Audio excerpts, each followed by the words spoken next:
झारखंड की गोड्डा लोकसभा सीट से बीजेपी के सांसद निशिकांत दुबे अपने बयानों की वजह से लगातार सुर्खियों में बने हुए हैं। एक के बाद एक विवादित बयान दे रहे हैं और अब एक बार फिर उन्होंने बड़ा बयान दिया। निशिकांत दुबे ने पूर्व मुख्य चुनाव आयुक्त SY कुरैशी पर बड़ा हमला बोला है और उनके इस बयान पर बवाल मचना तय माना जा रहा है। तो क्या कुछ कहा निशिकांत दुबे ने, जानने के लिए देखिए ये रिपोर्ट। बीजेपी सांसद निशिकांत दुबे अपने बयानों की वजह से विवादों में घिरते दिखाई दे रहे हैं। सुप्रीम कोर्ट को लेकर उनके दिए बयान पर बवाल थमा भी नहीं था कि अब निशिकांत दुबे ने एक और विवादित बयान दे दिया है।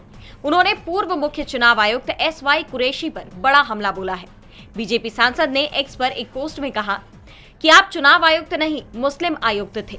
झारखंड के संथाल परगना में बांग्लादेशी घुसपैठिया को वोटर सबसे ज्यादा आपके कार्यकाल में ही बनाया गया। पैगंबर मोहम्मद साहब का इस्लाम भारत में 712 में आया।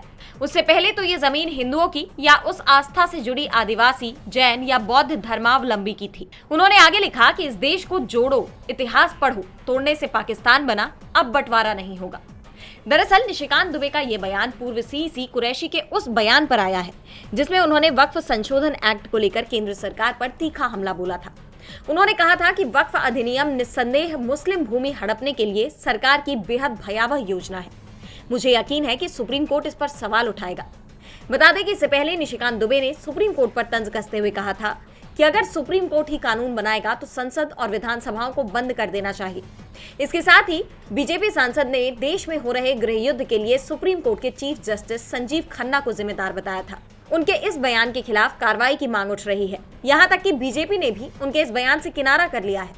अब ऐसे में उनका एक और बयान सियासी सरगर्मियां बढ़ाता दिखाई दे रहा है। DB लाइव की रिपोर्ट।